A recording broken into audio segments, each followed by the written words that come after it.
It's Sunday morning, I've got my coffee. Welcome back to Mary's Cooking. Breakfast! Actually, eggs Benny with my secret little recipe for hash browns. And I hope you're going to enjoy it as much as I do.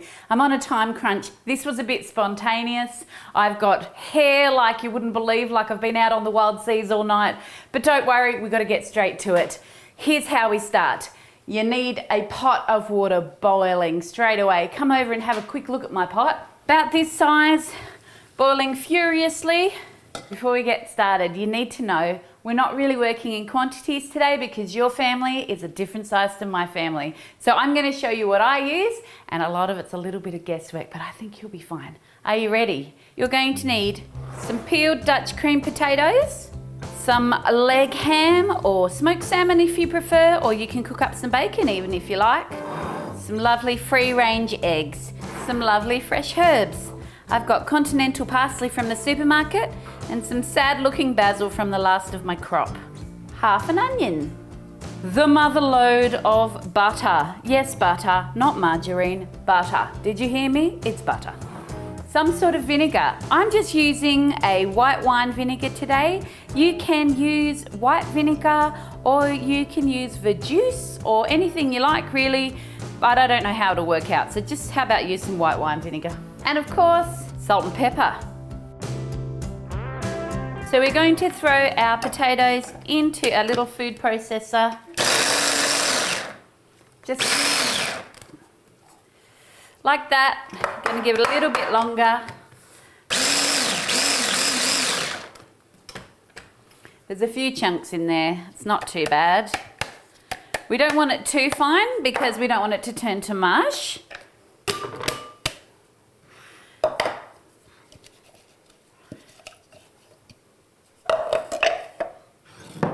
And we're going to do the same with the other one.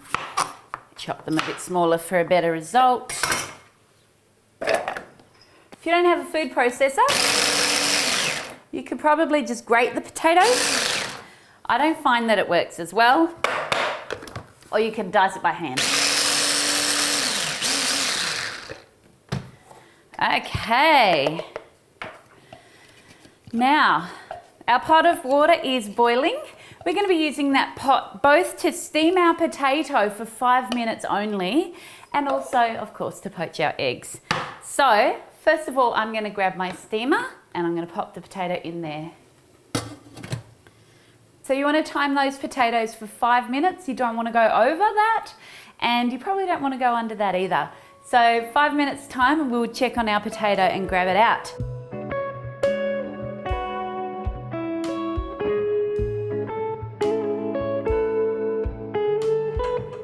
Once your potatoes are beautifully steamed, we are going to add a good whack of pepper.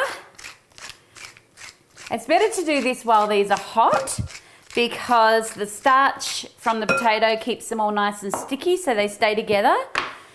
You can actually let it cool down and use it later, but you might want to add a little bit of cheese or egg or something to it. I'm going to also add some herbs.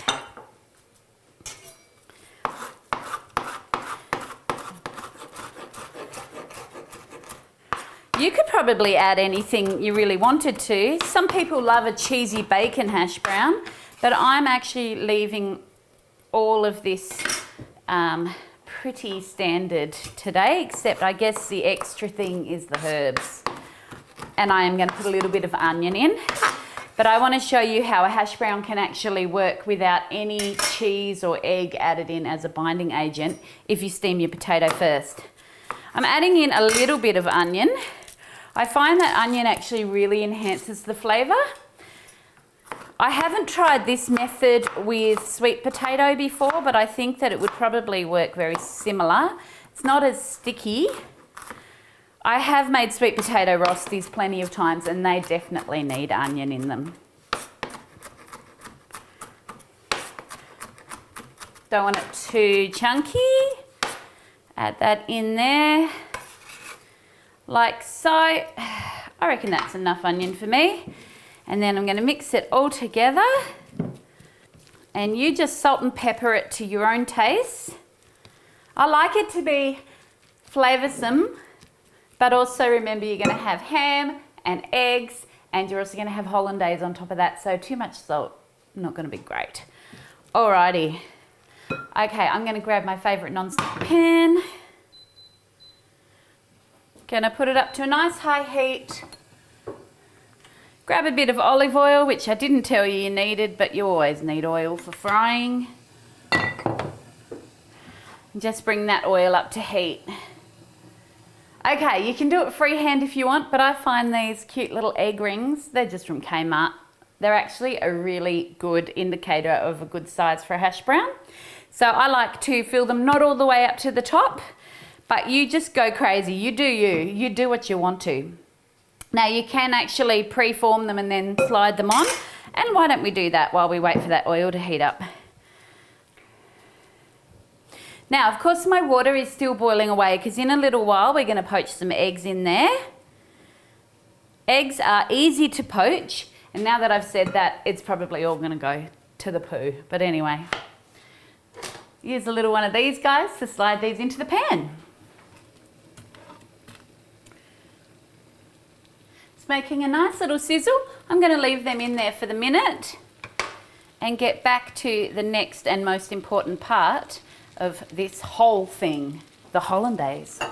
Now, I honestly used to have a fear of hollandaise sauce because when my brother, before he was a chef, when he just first got interested in making food and before he'd had any training, I watched him go through litres and litres, kilograms, buckets of butter, trying to get this right over a double boiler method.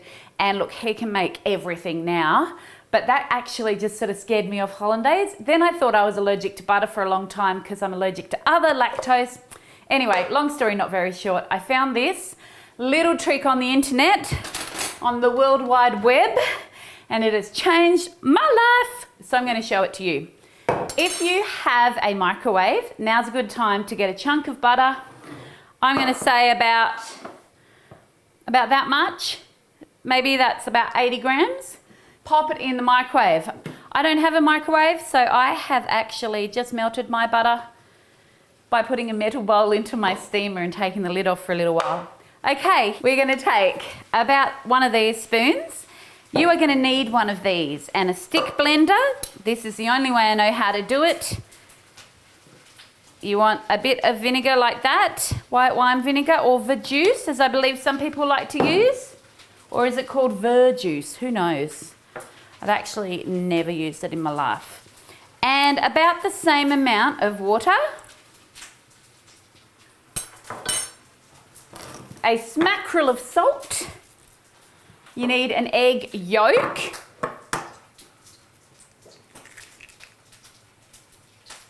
I'm not yolking. This is a little bit tricky. It's actually so easy.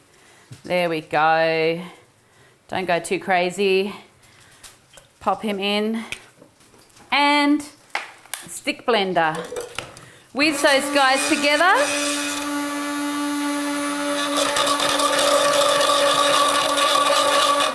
And we're going to pour in our melted butter in a steady stream. You've got to do it while it's hot.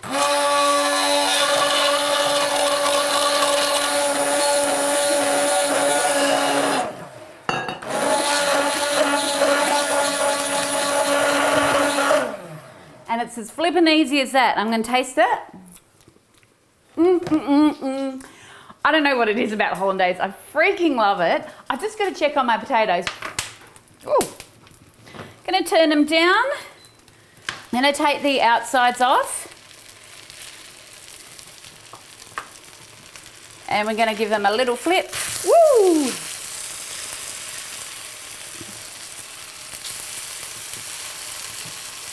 Beautiful. These potatoes seem to have a little bit more moisture in them than the last time I did this, but it's going to be okay. While we're over here, chuck a little bit of that same vinegar into your poaching water, and that is going to help your eggs. Come back to my hollandaise for a minute. I like to pour my hollandaise back into my little metal butter jug to keep it nice and warm. If you've got a microwave, you can reheat. Just remember, hollandaise is made with raw egg. The butter cooks the egg a little bit, but it doesn't keep for more than a day. So don't be saving that stuff. Eat all of it. I don't think that's going to be hard to do.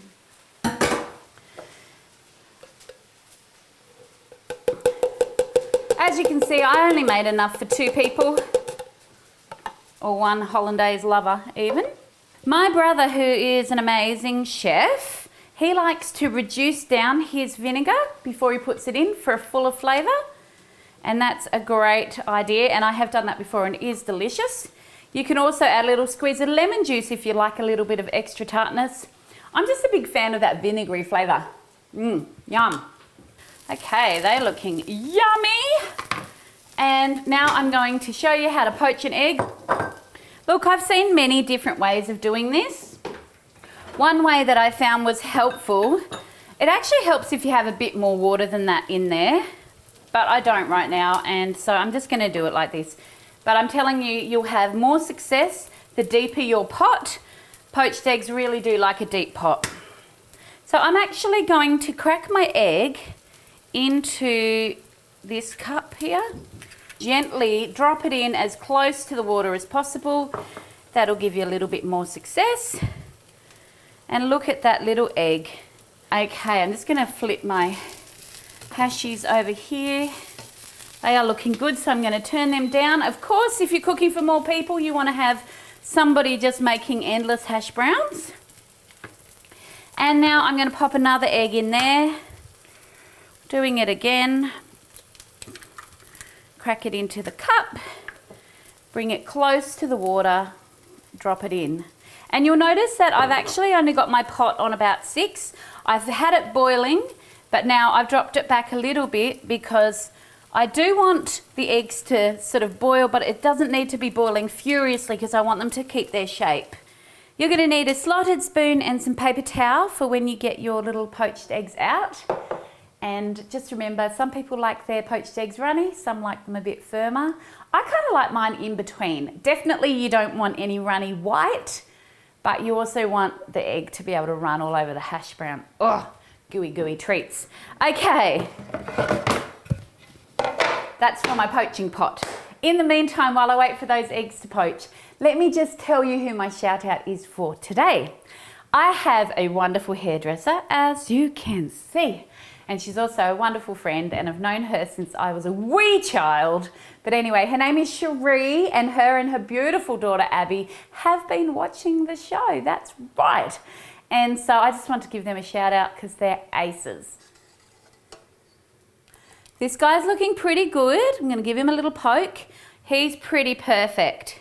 He's actually so perfect. I'm going to lay him down on my paper towel, let all that vinegar water drain off. I'm going to check this other one because he's been in for less time, as you know. So I'm going to get my plate. I'm going to plate it all up for you. And then you are going to see what a lucky man my Richard is in the morning times. So I'm going to pop down 2 little hash browns. Lovely, just like that. I'm going to pop on some lovely ham. Pop a little egg on. And that little egg on as well. And then, of course, our beautiful hollandaise. Oh, look at it. Oh, my goodness. Yummo. Some pepper, of course, cracked pepper. A little sprinkle dinkle of salt, because why not? And, of course, because we fancy around here, a little leaf of flat leaf parsley. And there we go. And of course, it wouldn't be right if I didn't cut into this egg and just show you how glorious. Ooh, there it is. Ah, perfect. I don't want to taste it because it's Richard's breakfast, and I know if I have a bite, he's just going to miss out on the whole thing. But, okay, just one bite. Just one. I do make breakfast for myself, you know, by the way. I'm not over here starving. A late breakfast. All right, are we ready?